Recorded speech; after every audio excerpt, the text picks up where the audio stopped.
What's good? It's World War Wrestling. I am on a limited time slot right now because Rampage is literally starting right now at 10 p.m. This is probably going to be the fastest episode I've done, but it's warranted because it was Friday Night Smackdown and it really wasn't that good of an episode. All right. Okay, so we start off with AJ, LA Knight, Randy, and Aldis talking, yappity yappity, talkie.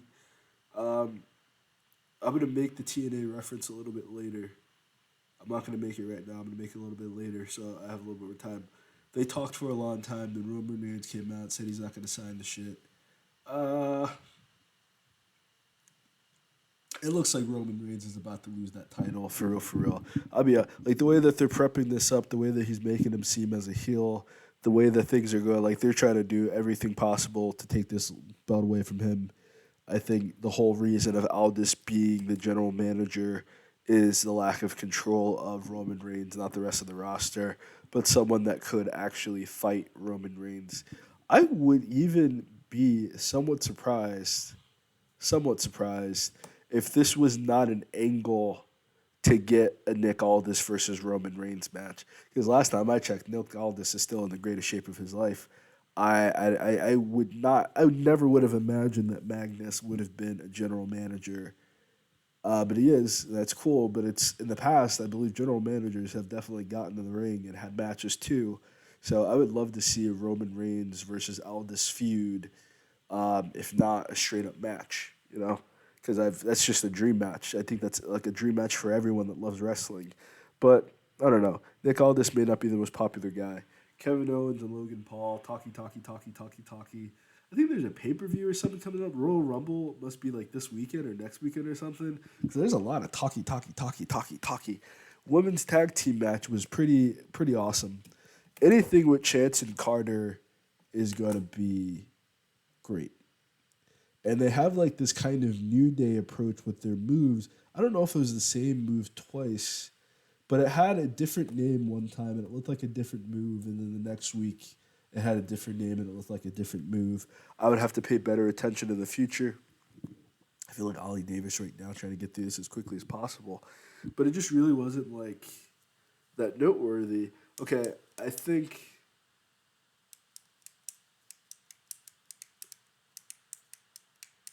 if I don't make a TNA reference now, I won't be able to make a TNA reference at all. Because I believe two of these people, Unholy Union, were either at least on NWA or were also on Impact before it went over to TNA after they got fired. They did pretty good things at NWA than Holy Union, but I feel like this is really just the competition level that we're at. These girls didn't go back to NXT; they went straight to the main roster from NWA. So I think WWE is starting to realize, especially with a show like SmackDown, Raw might have a little bit more pomp, a little bit more like prime time billing. I know Monday at 8 o'clock, like what the hell's going on? Friday night has a lot of competition for things people could be doing. So the people that are showing up to watch SmackDown are faithful. They're fanatics, obviously, because they're not at the bar, they're not at a party, they're not with their families. They're watching fucking SmackDown. Just like I should be watching Rampage right now. At least at 10 o'clock, if you're a real Rampage fan, you can come back later. You can probably do something after work, come back and watch Rampage. 8 o'clock on a Friday night is a hell of a dedication to make for a shitty fucking show for 2 hours. To be honest with you, I mean, you could go out at 10 o'clock and enjoy the rest of your night, but after you get done watching SmackDown, it's pretty fucking ruined. It was a shitty fucking show. TNA just came out and consistently Impact Wrestling week to week to week. The entire year, all of 2023, I've seen every single episode. Every single episode was better than what WWE was producing. The only reason why TNA does not get the same billing and the same type of resounding applause that WWE gets is the same reason that AEW gets. It's the longest running show. It's the most popular show. It's the show that any casual fan can really watch and be a part of. But when you just love pro wrestling, I would say to an extent, one of the reasons I have an issue watching in New Japan Pro Wrestling is that I just don't know the wrestlers. But not just not knowing the wrestlers, I don't really understand the format and the rules. Sometimes I'll watch MLW and I don't know the wrestlers, so it's like I don't really. But I love pro wrestling, so I still watch New Japan Pro Wrestling. Not as faithful as I watch the other shows, albeit I'll give you that. I usually watch like every New Japan like pay per view or something, but I don't watch like the week to week to understand. When there was like New Japan Strong, which I think is still a thing, I'm not entirely sure because I don't really follow it. I watch New Japan Strong, all the time. But things are different now. Pandemic's over. Budgets are different now. Opening up talkie to go to another talkie segment, and then another talkie segment. It's like I get that you're superstars, and I get that it's more than just a choreography. It's like a show, but the show's not interesting. And the characters that you have aren't like unique in their own way. I think LA Knight is. I'm going to get to this reference now with LA Knight and AJ Styles. I feel like LA Knight and AJ Styles are the most unique guys on that roster because they come from TNA, where you have a lot more creative control over your gimmick, over your character, and you basically literally just took Eli Drake, yeah, and put him right where he was supposed to be on WWE. First, he had to prove himself at NXT, and he did that. Then he had to prove himself on the main roster, and he did that. When it did not work, when LA Knight did not work, is when WWE Creative had control over him. Once they let go of the creative reins and let LA Knight be Eli Drake, he was over. Now he's in the main event for Royal Rumble. He's been main eventing ever since they let the reins loose on him. Uh, no pun intended with Roman. AJ Styles, just blueprint. He said like if you talk about the blueprint for the greatest professional wrestler, no, it's definitely AJ Styles, maybe 2 inches taller, which I think is like Randy Orton. I think AJ is like 5'11" or 6 foot, and Randy is only like 6'2", 6'3". Still really tall, taller than me, but AJ Styles will wrestle fucking circles around Randy Orton. If Randy Orton has the exact same freaking issue that John Cena has, which is like this, what the hell is it? Ohio Valley Wrestling bullshit, 7 moves of death shit, signature spots, and aside from that, there's nothing. That's why Randy Orton lately takes a lot of bumps because he just has like those 6 or 7 moves.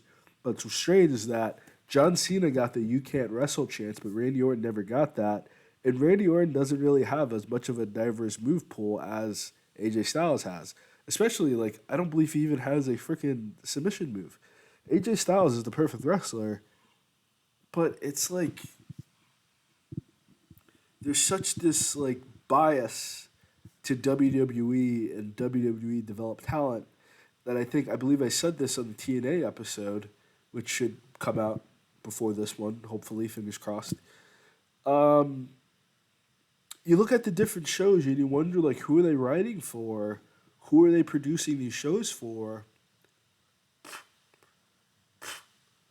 And it doesn't feel like WWE writes his shows for fans, or even with the idea that there are people watching this.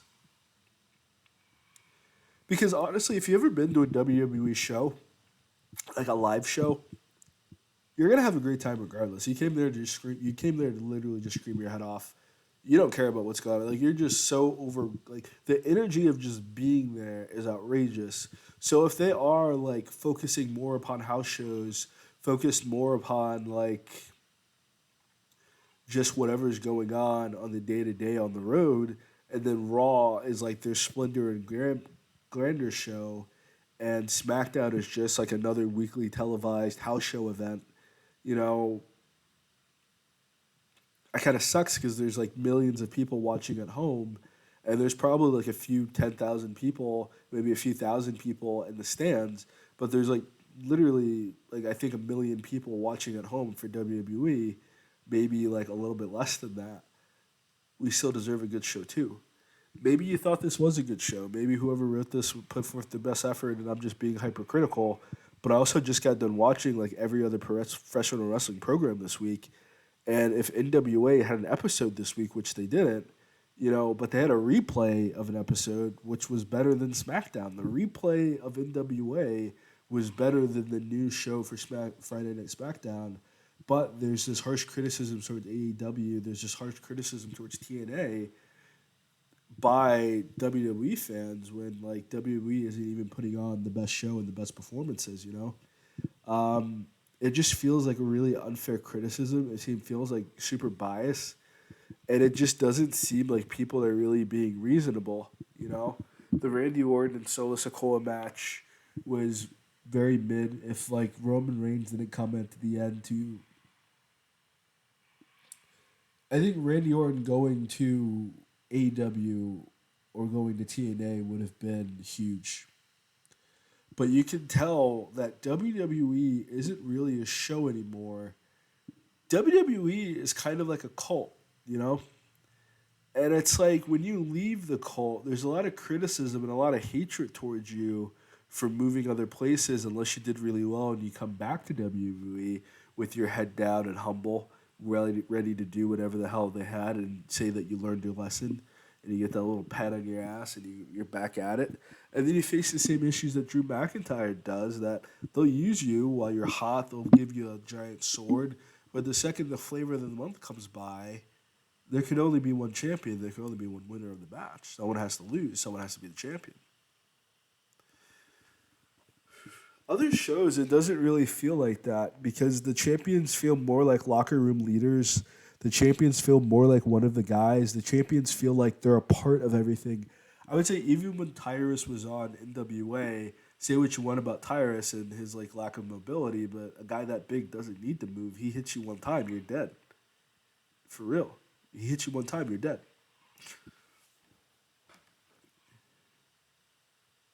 He still had a entourage around him. He still had guys around him. He was still putting other guys on. He was still giving other guys opportunity. It's just strange to me. There's such a criticism for everything else because it's not WWE, but the product that WWE is giving is not better than AEW and is not better than TNA. It's better than NWA most nights. I would give it that. It's better than MLW most nights. I would give it that. But even like if you go match for match, MLW has some amazing matches that far surpass WWE main events. Frickin' Hammerstone versus Jacob Fatu.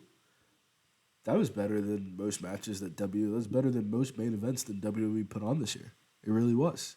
And I think that was just it's a regular fucking match of MLW.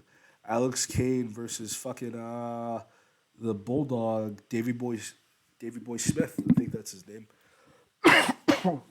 That was a phenomenal match. That was a phenomenal feud. And nothing WWE has put on really compared to that. Even the way that MLW has put on Alex Kane and the Boomaye Fight Club, WWE does not do that for its black wrestlers. Their black wrestlers are not allowed to be happy being black. AEW wrestlers are not allowed to be happy being black. They gotta shuck, they gotta jive, they gotta coon because they work for like completely disconnected individuals. I won't just call them racist because people get more offended at being called the racist than the racist shit that comes out of their mouth. Honestly, they get more offended at being called the racist than the fucking system of oppression that they live in on a day-to-day basis. LWO versus Santos, Latinos versus Latinos, and the Lotharios. There's like the five of them should just be a faction. Like this makes no sense why they're fighting. It's just fucking stupid. It's just they had nothing else to do. They do this with the Black ST. They have nothing else. I just never forget like when Alexander Rusev premiered and he just beat every black wrestler on the roster, and then jobbed out to all the white guys. Okay, Tyler Bate and Butch versus Penny Deadly. It was great. It was great. No complaints. No complaints. It was actually awesome. It was actually incredible. It was everything wrestling was supposed to be. I didn't see the match. I saw the entrance of Butch and Tyler Bate. I was like, win like 10 out of 10 already. Like that should have always been a thing. And then my son came in and asked me to make him popcorn, and I had to go inside and make him popcorn. And when I came back, it was the main event. So I actually did that. But it's like I love everything about Pretty Deadly. I love everything about the idea of Tyler Bate and Butch, and the fact that these are all UK wrestlers or like NXT UK wrestlers. Like it was really great storytelling, really phenomenal. I will probably go back to watch it because Pretty Deadly is one of my favorite tag teams. And watch out for Pretty Deadly, man. That's what I'm gonna say. Watch out for Pretty Deadly. Solo Sikoa, Randy Orton.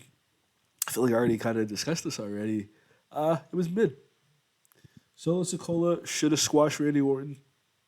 If he squashed John Cena, he should have squashed Randy Orton. He should have been far more competitive. But it's like Randy Orton just squashed Solo Sikoa, and it's just I don't get it.